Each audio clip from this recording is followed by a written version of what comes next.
Very good morning to all of you students. आज की जो टॉपिक है वो बायोटेक्नोलॉजी से संबंधित है। बायोटेक्नोलॉजी, जैसा कि हम लोग पीछे शायद कुछ टॉपिक पढ़े भी थे, तो वहीं से जो भी स्टूडेंट आरडीएनए का फॉर्मेशन कर पा रहे हैं या रिकम्बिनेंट डीएनए, पुनर्योगज डीएनए बना लिए, कैसे बना, अगर इसे आप नहीं जानते समझते हैं तो कमेंट में ज़रूर करें। कमेंट में ये बात ज़रूर बताएं कि आरडीएनए का फॉर्मेशन कैसे होता है, हमें नहीं समझ आ रहा है तो हम इसके लिए प्रॉपर एक वीडियो, एक टॉपिक फिर से। तो जैसा कि हम लोग वो जो आपको अगर नहीं समझ में आया आरडीएनए का फॉर्मेशन अपने कॉलेज में, अपने कोचिंग इंस्टीट्यूट में, यानी ऑफलाइन क्लासेस में, तो ज़रूर एक बार आप कमेंट ज़रूर करेंगे, तो हम आपके लिए ज़रूर वो वीडियो लाएंगे। तो जो आरडीएनए हम लोग बनाए, समझे उसको, अपनी ऑफलाइन क्लास में पढ़े उसको, लेकिन एक बात ये समझ आ रही थी कि जैसे बहुत सारे ऐसे स्टूडेंट हैं जिनको यूकैरियोटिक सेल और थोड़ा सा हम कहें हायर ग्रेड के एनिमल और प्लांट सेल में तो आरडीएनए का निवेश तो आर्टिफिशियली कुछ ना कुछ काम किया ही जाएगा, वो तो आसान सा लगता है थोड़ा सा। लेकिन क्या प्रोकैरियोटिक जीवों में या एक कोश के जीवों में भी इस आरडीएनए को हम लोग प्रवेश करा पाएंगे नेचुरली या नहीं करा पाएंगे? तो ये एक प्रकार से नेचुरल प्रोसेस है आरडीएनए का परपोषी जीवाणु कोशिका में प्रवेश, ठीक है ना। बैक्टीरियल सेल, ईस्ट सेल, क्योंकि अब तो शुरुआत में यानी कि हमेशा लगभग जितने भी एक्सपेरिमेंट होते हैं सब में ई कोलाई बैक्टीरिया का ही उपयोग किया जाता है, लेकिन अब तो बैसिलस सबटिलिस का भी है, ईस्ट को भी होस्ट कोशिका मान ली जाती है, बनाई जाती है।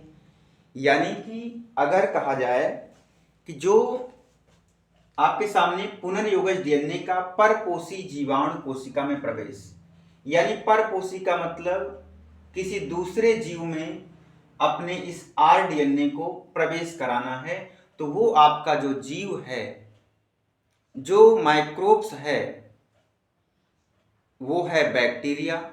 तो बैक्टीरिया में आप नॉर्मली किसे यूज करते थे? हर एक बैक्टीरिया में ई कोलाई को, हर एक एक्सपेरिमेंट में लगभग मान के चलो कि ई कोलाई का ही उपयोग क्यों होता है। क्या ये बात आपको पता है? नहीं पता तो आप वीडियो में कंटिन्यू बने रहेंगे, आपको सारी बातें पता चलेगी। तो अब जो है, अब हम ये कहते हैं कि बैसिलस सबटिलिस और ईस्ट कोशिकाओं को भी होस्ट सेल बनाया जाता है, यानी इनमें भी क्लोनिंग, यानी कि हम कह सकते हैं आरडीएनए की फोटोकॉपी, कई सारी प्रतिलिपियां बनाई जाती हैं बैसिलस सबटिलिस में भी, और ईस्ट का भी होस्ट के रूप में उपयोग होने लगा है ई कोलाई के अतिरिक्त, ठीक है। तो ये चीज कैसे प्रवेश कराएंगे हम इस आरडीएनए को, आइए देखेंगे, बात को समझेंगे। हमारे पास दो नेचुरल प्रोसेस है, एक है संवर्धन माध्यम से अंतर्ग्रहण यानी injection of rDNA in culture medium, ठीक है ना। तो इंजेक्शन कराएंगे कल्चर मीडियम से और एक बाय ट्रांसफॉर्मेशन से। तो पहले अगर हम देखें आरडीएनए को समझें, आरडीएनए क्या होता है। आरडीएनए यानी रिकम्बिनेंट डीएनए कहते हैं इसको। क्यों कहते हैं? क्योंकि इसमें दो अलग जीव के डीएनए खंड को जोड़ करके एक नया डीएनए बनाया जाता है। उस नए डीएनए को आरडीएनए कहते हैं, ठीक है। जैसे एक डीएनए ये कोई है, इधर एक कोई प्लाज्मिड है, इस प्लाज्मिड को कट कर दिए, यहां पर ये प्लाज्मिड पहले पूरा था, इसको आपने क्या कर दिया, इसको यहां से ऐसे कट कर दिए, जैसे ये पार्ट इतना कट हो गया किसी भी रिस्ट्रक्शन एंजाइम से, जिससे इसको काटते हैं उसी एंजाइम से इसको भी काटना चाहिए। अच्छी बात है, पता है आप लोगों को, जानकारी अच्छी है। तो यहां पर अब ला करके इस वाले में, इस वेक्टर में यहां पर आपका ये डीएनए आकर के जुड़ गया यहां पर, ये वाला। इस डीएनए को, इस वेक्टर को आप आरडीएनए कहते हो। भले ही इसके बारे में बहुत सारी, ये इतनी प्रोसेस करने के लिए भी बहुत सारी युक्तियां हैं, बहुत सारी प्रोसेस होती हैं ये आरडीएनए बनाने में। लेकिन आई होप आप लोग अगर स्कूल कॉलेज में पढ़े हैं, आपके अध्यापक पढ़ाए होंगे तो समझ आया होगा क्या कैसे। नहीं आया होगा तो आप एक बार ज़रूर कमेंट करेंगे तो हम ये इसका टॉपिक जरूर डालेंगे आपके लिए। तो अब इसको हमें इस जीवाणु में, इस बैक्टीरिया में प्रवेश कराना है। तो कैसे कराएंगे आइए देखेंगे। दो विधि है, दो व्यवस्था हमारे पास है। तो पहली व्यवस्था में आते हैं, सबसे पहले वाले में। तो पहली प्रोसेस हमारे पास ये है कि जैसे एक बैक्टीरियल सेल है, ठीक है ना, बैक्टीरियल सेल है, ये हमारी बैक्टीरिया है, बैक्टीरिया ये, ठीक है। ये बैक्टीरिया की सेल वॉल यानी सेल मेम्ब्रेन है, ये सेल मेम्ब्रेन, ठीक है। अब इधर ये जो है आपका छोटा सा प्लाज्मिड, भी छोटा होना चाहिए जीव के अकॉर्डिंग, ठीक है। ये आपका प्लाज्मिड है, आरडीएनए जिसे आप कहते हो। यहां पर आपने एक नया डीएनए जोड़ करके रखा है।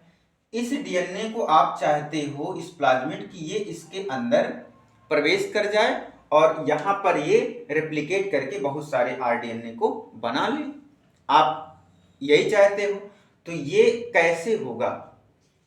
तो संवर्धन माध्यम से अंतर्ग्रहण का ये मतलब हो गया, आप क्या करते हो, आप जो है एक कल्चर मीडियम बनाइए, ठीक है। कल्चर मीडियम का मतलब संवर्धन माध्यम बनाइए जिसमें आपको बैक्टीरिया ग्रो करवानी, ठीक है। बैक्टीरिया का भोजन पानी, उसका न्यूट्रिशन सब आप डाल दीजिए इसमें, ठीक है। एगारोस जेल हो, पानी के साथ मिला दीजिए, लैक्टोज ग्लूकोज वगैरह इसमें थोड़ा सा, जिससे आपके बैक्टीरिया ग्रो करे, जिंदा रहे, इस वजह से इसमें डाल देंगे। अब इसमें क्या करेंगे आप, ये अपनी बैक्टीरिया और ये अपना प्लाज्मिड, ये आपकी बैक्टीरिया हो गई, ठीक है ना।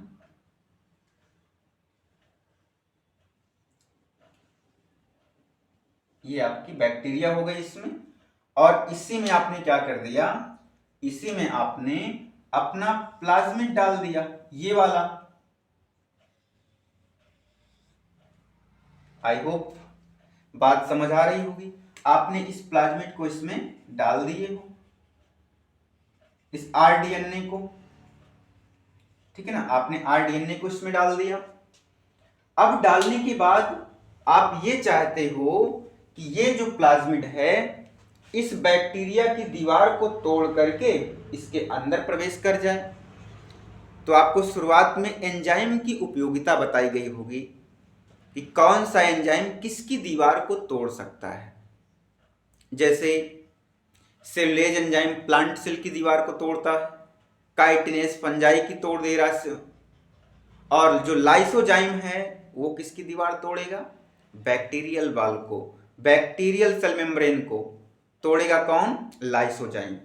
तो जिस तरह से ये अपना भोजन, इसमें नरिशमेंट ले रही है बैक्टीरिया, अब आपका प्लाज्मिड इसी कल्चर मीडियम में डाल दिया, अपनी बैक्टीरिया भी डाल दिए इसी में, ठीक है। अब इस आप चाहते हो कि ये दीवार टूट जाए किसी से, किसी तरह से, या पारगम्य हो जाए, तो ये हमारा जो प्लाज्मिड है इसके अंदर प्रवेश कर जाए। तो अब दीवार को तोड़ने के लिए आप कौन से एंजाइम का उपयोग करोगे, कौन से एंजाइम का उपयोग करोगे भाई? तो आप इसमें क्या डाल देंगे, इसमें डाल देंगे लाइसोजाइम, लाइसोजाइम्स, ठीक है, लाइसोजाइम्स डाल देंगे इस कल्चर मीडियम में, इस पानी में, इस तरल पदार्थ में, ठीक है। जब लाइसोजाइम्स डाल देंगे तो क्या होगा, ये लाइसोजाइम्स इस बैक्टीरियल वॉल को ब्रेक करने में हेल्प करता है, यानी इसकी दीवार कहीं ना कहीं से टूट सकती है, पारगम्य हो सकती है। तो क्या होगा, ये जो प्लाज्मिड है इसके अंदर प्रवेश कर जाएगा, इसके अंदर जो है प्लाज्मिड आपका प्रवेश कर गया। किसकी वजह से प्रवेश हुआ, बच्चा पार्टी बोले, तो किसकी वजह से, वो ये वजह कौन थी, ये वजह है आपका लाइसोजाइम। लाइसोजाइम आया और इसकी दीवार को, बैक्टीरियल वॉल को ब्रेक कर दिया, पारगम्य बना दिया, परमीएबल कर दिया, और उसी रास्ते से ये जो है, ये प्लाज्मिड जो है आपका आरडीएनए प्रवेश कर गया। आपको बात पूरी समझ आ रही है तो वीडियो को लाइक और अपने दोस्तों में जरूर शेयर करें, ठीक है। एक प्रोसेस तो हमारी ये हो गई। अब दूसरी प्रोसेस आती है बाय ट्रांसफॉर्मेशन, रूपांतरण द्वारा कैसे करेंगे, तो आइए उसको समझते हैं। रूपांतरण द्वारा हम लोग कैसे आरडीएनए को बैक्टीरिया में प्रवेश कराएंगे।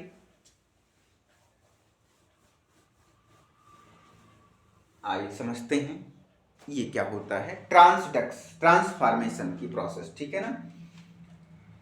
अब आप बाय ट्रांसफॉर्मेशन,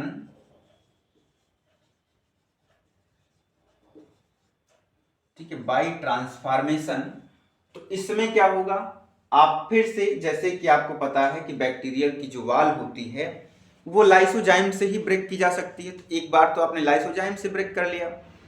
अब कोई भी बैक्टीरियल वॉल है, अगर वहीं पर बैक्टीरिया ना लिए होते, कोई ईस्ट लिए होते, मतलब कवक, तो आप उस पात्र में क्या डालते, कमेंट जरूर करिएगा।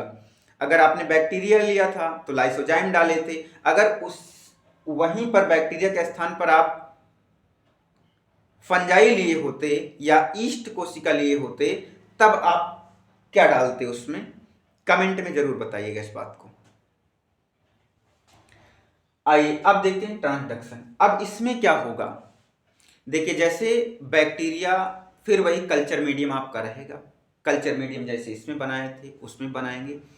अब आपको क्या करना है, बैक्टीरिया की वॉल को ब्रेक नहीं करना है, बस इतना समझना है कि जिस तरह से बैक्टीरिया अपना भोजन ग्रहण करती है, क्योंकि उसके पास कोई स्पेशल माउथ तो होता नहीं है, एनस तो होता नहीं है कि उससे, क्योंकि बॉडी सरफेस उसका सब कुछ है, तो उसमें क्या होगा कि हम कैल्शियम क्लोराइड डाल देंगे। कैल्शियम क्लोराइड उस सॉल्यूशन में, उस कल्चर मीडियम में कैल्शियम क्लोराइड डालेंगे, और उस कैल्शियम क्लोराइड की वजह से जो बैक्टीरियल वॉल होगी, सेल मेम्ब्रेन जो है, कोशिका कला है, वो परमिएबल हो जाएगी उस आरडीएनए को एक्सेप्ट करने में। बात समझ आ रही होगी कि उस आरडीएनए को उस कैल्शियम क्लोराइड की वजह से वो एक्सेप्ट कर लेगी, जिस तरह से अपना भोजन एक्सेप्ट कर रही है उसी तरह से, और वो जो आरडीएनए है वो बैक्टीरियल के डीएनए से मिल करके अपनी डुप्लीकेशन करके बहुत सारी फोटोकॉपी तैयार कर देगा। तो इसे बोलते हैं ट्रांसफॉर्मेशन। तो आइए बात को समझें कैसे। इसमें आप इसमें क्या करोगे, इसमें भी आप क्या बनाओगे भाई, कल्चर मीडियम बनाओगे, एक संवर्धन माध्यम, ठीक है ना, वही प्रोसेस ऐसे, ये संवर्धन माध्यम आपने बना लिया, और इस संवर्धन माध्यम में आपने क्या क्या कर लिया, आपने इसका नरिशमेंट, जो भोजन पानी है बैक्टीरिया का, उसको आपने इसमें डाल दिया। डालने के बाद क्या कर रहे हैं आप, अपनी बैक्टीरिया को इसमें प्रवेश करा दिए। ये बैक्टीरिया, ये आपका आरडीएनए, ठीक है ना, जो आपने बनाया था आरडीएनए, ये आरडीएनए जो है चाहते हो इसमें, इस बैक्टीरिया के अंदर प्रवेश कर जाए और फोटोकॉपी कर ले, रेप्लिकेशन कर ले, और बहुत सारे आरडीएनए मिल जाए आपको, यही चाहते हो। तो अब क्या करो, इसमें, इस सॉल्यूशन में आप CaCl2 डाल दीजिए। कैल्शियम क्लोराइड जब इसमें डाल देंगे तो क्या हो जाएगी, बैक्टीरिया की जो वॉल होगी वो परमिएबल हो जाएगी, यानी बैक्टीरियल सेल मेम्ब्रेन क्या हो जाएगी भाई, परमिएबल हो जाएगी। परमिएबल का मतलब पारगम, यानी कि आने का रास्ता तैयार कर देगी। भैया जिस तरह से भोजन आ रहा है, हम न्यूट्रिशन ले रहे हैं, उसी तरह से तुम भी हमारे अंदर आ जाओ। वजह कौन है? Calcium chloride. कैल्शियम क्लोराइड की वजह से बैक्टीरियल सेल वॉल परमिएबल हो गई, वो प्लाज्मिड को अंदर ग्रहण करने के लिए। तो रूपांतरण में कैल्शियम क्लोराइड और कल्चर मीडियम जो इंजेक्शन वाली प्रोसेस में क्या था, उसमें लाइसोजाइम का उपयोग करके आपने परपोषी बैक्टीरिया में आरडीएनए को प्रवेश करा दिए। वीडियो पसंद आए तो बिल्कुल लाइक, शेयर, सब्सक्राइब, और पहली बार चैनल पे हैं तो जरूर से जरूर सब्सक्राइब करना अपने APS classes Kurwar biology zone को। धन्यवाद।